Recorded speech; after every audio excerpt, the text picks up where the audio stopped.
जो पूरी देश में चर्चा के लिए चर्चा का विषय बने, यूजीसी के रेगुलेशन के समर्थन में कोई पार्टी सामने नहीं आई, उसके विरोध में कोई पार्टी सामने नहीं आई, कोई बड़ा नेता न समर्थन में न विरोध में सामने आया। सुप्रीम कोर्ट से स्टे होने के बाद एक पार्टी का नेता, नगीना के सांसद चंद्रशेखर, आजाद समाज पार्टी के अध्यक्ष, लगातार यूजीसी के वो रेगुलेशन लागू हो समर्थन में लगातार बोल रहे हैं और आज दिल्ली में बड़ा प्रदर्शन किया और देश के अलग अलग हिस्सों में ये इसके समर्थन में प्रदर्शन करने के लिए जा रहे हैं। पहला सवाल चंद्रशेखर जी, मेरा आपसे ये है कि सारी पार्टियों के लोग बड़ा फूंक फूंक कर इस पे कदम उठा रहे हैं, न समर्थन में कोई न विरोध में कोई, खुल के सामने नहीं आया, आप आ रहे हैं इतना। समर्थन में तो बहुत सारे लोग आ गए, जो सुप्रीम कोर्ट का फैसला आया उसका समर्थन करने तो बहुत सारे लोग आए हैं। उनके समर्थन, उस फैसले का समर्थन करने का मतलब है कि वो इसके यूजीसी के गाइडलाइन के विरोध में, ये तो स्पष्ट हो गया है ना। कुछ बातें सामने से कही जाती, कोई पीछे से। मेरा कहना ये है स्पष्ट रूप से, मैंने यूजीसी की गाइडलाइन पढ़ी है, उसमें कुछ भी ऐसा नहीं है जिसके आधार पे आप ये कहोगे किसी के साथ डिस्क्रिमिनेशन हो रहा है। मैं इसका एक उदाहरण सामान्य रूप से कहूँगा और मैं तर्क के साथ बात करूँगा। ये नहीं कि मैं इन वर्गों से आता हूँ तो मैं इसलिए इस बात कहूँगा। मैं लॉ का छात्र, मैंने एलएलबी की है।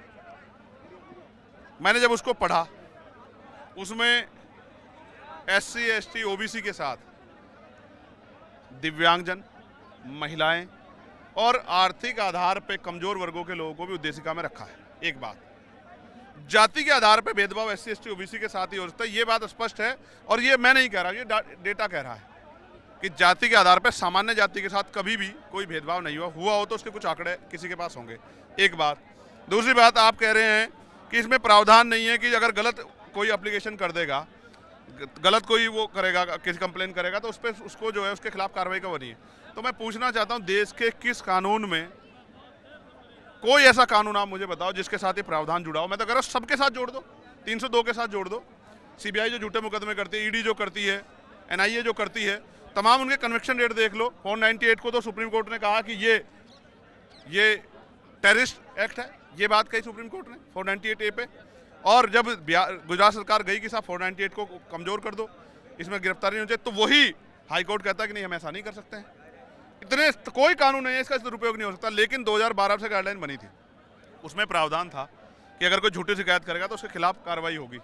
मैं पूछना चाहता हूँ, 100 एप्लीकेशन है आपके पास 14 साल में जो किसी ने झूठी एप्लीकेशन की हो।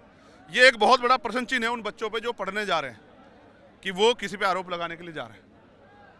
मैं बहुत ईमानदार से कह रहा हूँ, अभी तो समता समिति बनेगी।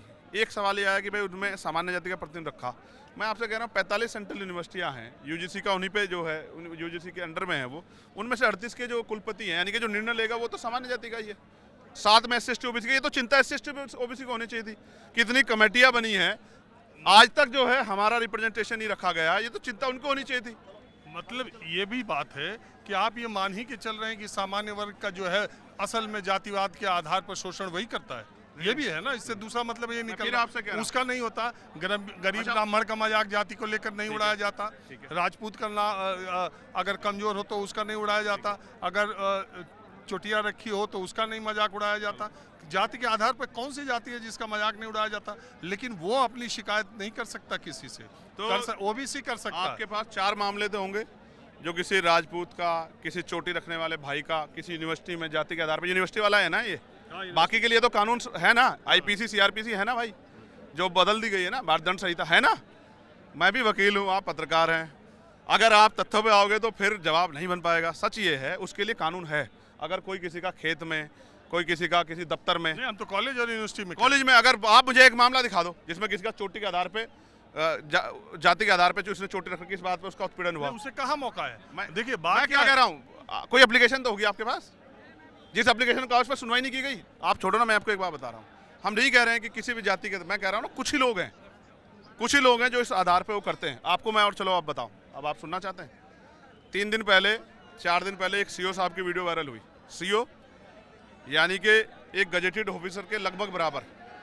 उस अधिकारी ने कहा कि हमारे यहाँ कहावत है, मिलक रामपुर के वो सीओ थे, उन्होंने कहा कि साहब हमारे यहाँ कहावत है कि पहला गोल, पहला वार सरदारों का, दूसरा चोर। जब ये बात आपके चल पे जाएगी तो आप इस पर ऑब्जेक्शन लगा दोगे, बीप लगा दोगे इस बात पे। जब एक सीओ लेवल का अधिकारी इस तरह की जातीय टिप्पणी कर सकता है तो आप क्या मानते हो कि हमारे मन में क्यों ना सवाल खड़ा हो? जब 118% की वृद्धि हो रही है, मैं नहीं कह रहा हूं, समता समिति बनेगी, वो जांच करेगी, उसके बाद भी अगर लग रहा है कोई गलत कार्रवाई तो लोकपाल में जा सकते हैं, कोर्ट खुला हुआ है। लेकिन जिसका एक भी मामला नहीं आया उस पर आप सवाल खड़े कर रहे हो। और ये गाइडलाइन मैंने थोड़े बनाई, जाओ ना सरकार सवाल पूछो, सरकार सवाल पूछो कि उन्होंने गाइडलाइन ऐसे क्यों बनाई, क्यों उनको ऐसा लगा कि ऐसी गाइडलाइन बननी चाहिए। ये वही वो है कि मंडल कमीशन से सवर्ण जाति का लोगों का नुकसान हो जाएगा। कहाँ हुआ? अगर देखो न्यायप्रिय चरित्र से कहते हैं, मंडल आया, विरोध हुआ, मंडल वर्सेस कमल, एक मिनट सुनिए, विरोध हुआ, आंदोलन हुए, आग लगी देश में, लेकिन जब ईडब्ल्यूएस हुआ किसी ने विरोध नहीं किया। आप पत्रकार हैं और मैं ईमानदारी से आपसे जानना चाहता हूं, अगर आप जवाब देंगे तो मैं इस बात को मानूंगा कि पत्रकारिता करने वाले साथियों का जमीर जिंदा है। भारतीय संविधान में आप बड़े विद्वान व्यक्ति हैं, आरक्षण का जो प्रावधान है क्या वो आर्थिक आधार पर है? मेरा आपसे सवाल है।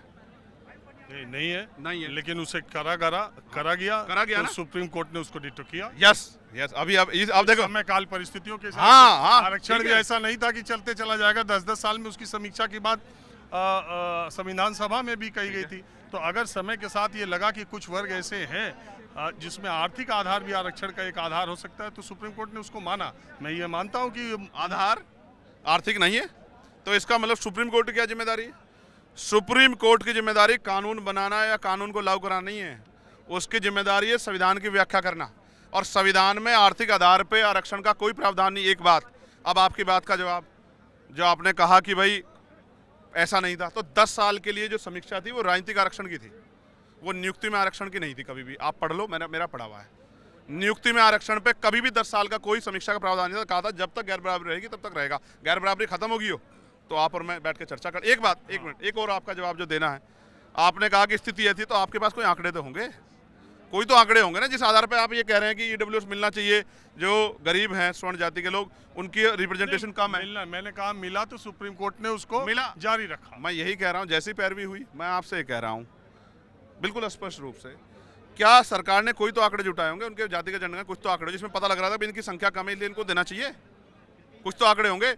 यूजीसी की गाइडलाइन के बाद और 2025 में जुलाई में सरकार ने जवाब दिया कि 80% का बैकलॉग है सेंट्रल यूनिवर्सिटी में ओबीसी का, 83 का है शेड्यूल कास्ट ट्राइब का, 65 का है शेड्यूल कास्ट का। मैं ये पूछना चाहता हूँ इसका जवाब कौन देगा? इसी हकमारी का, इस लूट का जवाब कौन देगा कि हमारा तो वो है और सरकार ला रही है, सरकार अपने वोट थामने को लाई।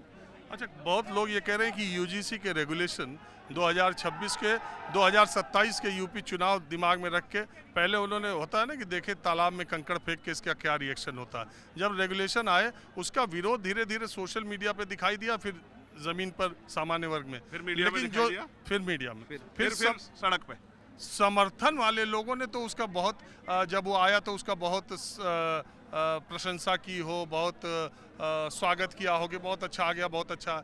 जब स्टे हुआ तब समर्थन वाले लोग आगे कि नहीं ये तो सरकार की राजनीति लग रही है, उन्होंने लाया और ये किया ताकि वो अखिलेश यादव। लाया कौन, सरकार या सुप्रीम कोर्ट के निर्देशन पे यूजीसी कमेटी? कौन लाया?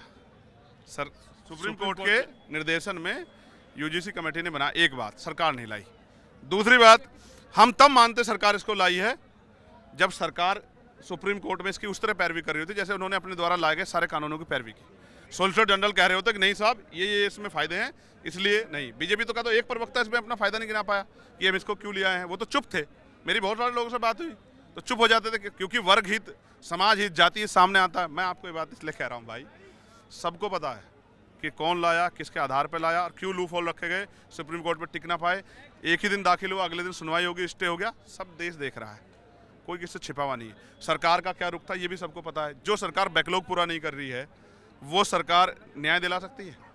और अंतिम सवाल मेरा है, जब सुप्रीम कोर्ट में मामला है, कहते हैं जो कोई काम अगर कोर्ट के भीतर है तो उस पर सड़क पे और इस तरह से धरना प्रदर्शन करना, इसकी क्या जरूरत है? आप कोर्ट में लड़ी, 19 माह से डेट लगी, लेकिन ये जो आप लगा रहे हैं, क्या मैं ये कोई ऑब्जेक्शनल काम कर रहा हूँ?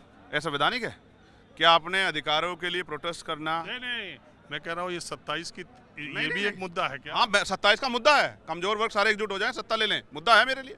मगर मैं आपसे पूछ रहा हूँ कि जब सुप्रीम कोर्ट में मामला चला गया था तो फिर दूसरे लोग क्यों आंदोलन कर रहे थे? क्यों कर रहे थे आंदोलन? कोर्ट पे भरोसा नहीं था, कोर्ट में तो रिप्रेजेंटेशन आपका ज्यादा है, उनको भरोसा नहीं था क्या? वो क्यों कर रहे थे आंदोलन? हम कोई गलत काम कर रहे हैं? हम तो अपने संवैधानिक अधिकारों का प्रयोग कर रहे हैं। जब किसान प्रोटेस्ट कर रहे थे, गलत काम कर रहे थे, अपने अधिकारों का प्रयोग कर रहे थे। ये आज़ादी किसने दी? संविधान ने। हम तो संविधान के खिलाफ एक इंच भी नहीं जा रहे भाई। और हमने, हमारी सिर्फ यही मांग नहीं, हमने तो बैकलॉग की भी हमारी मांग है ना, हमारे किसानों के MSP की मांग है। मैं आपसे कह रहा हूँ, जो लोग हमारे अधिकार नहीं देना चाहते वो तो सही हैं, और जो अपने लोगों के अधिकार के लड़ रहे हैं उन पे 100 सवाल है। मैंने अगर कोई गलत काम किया हो, मैंने कोई वो किया, पुलिस की जांच करके उस पर कार्रवाई हो। पार्लियामेंट इतने दिन से चल रही है, एक किताब को लेकर नरवणे जी के, लोकसभा को लेकर UGC का मसला नहीं विपक्ष से न सत्ता पक्ष से कहीं कोई संसद में चर्चा नहीं हुई, और न जनता के किसी मुद्दे की चर्चा हो रही है। आप लोग वहाँ मिलते हैं, ये सोचते नहीं है कि जनता बाहर के अब नहीं, हमने तो सब देख रहे हैं। यहाँ भी कहा कि नहीं चल पा रहा है, हमें दुख है, हमें तकलीफ है कि नहीं चल पा रहा है, क्योंकि 10 करोड़ रुपए रोज खर्च होते हैं जनता के टैक्स के पैसा। हमें तो तकलीफ है कि चले, हम तो दोनों पक्षों से काम ने लगातार मीडिया पे कहा, मैं आपको दिखा दूंगा अभी बाइट। मैंने कहा कि सत्ता विपक्ष दोनों को चाहिए, लेकिन आप भी जानते हैं सत्ता नहीं चाहेगी तो नहीं चलेगा, और विपक्ष भी अपनी तरफ से पूरा जोर लगाता है, और फिर बैठ के अंदर सेटलमेंट कर लेते हैं। हमारा क्या है? हम नहीं जानते कि सब चीज़ों कि क्यों अविश्वास प्रस्ताव आ रहा है, उसके बाद क्या होगा, हम नहीं जानते क्या? हमें तो अपनी एक एक बात कहने के लिए लड़ना पड़ता है। इन 12 दिनों में कुछ प्रयास हुए, कब्जा हमें कौन सा मौका मिला बोलने का? हमें तो आज मिला, उसमें भी सभापति जी ने कहा कि टाइम खत्म हो गया, हम अपनी बात भी नहीं रख पाए। बजट साल में एक बार आता है, हम उनसे रिक्वेस्ट ही करते रह गए। चलिए, हमारे यहाँ आपने पूरी बात रख ली और समय दिया, इसका बहुत शुक्रिया। धन्यवाद, आपको भी धन्यवाद।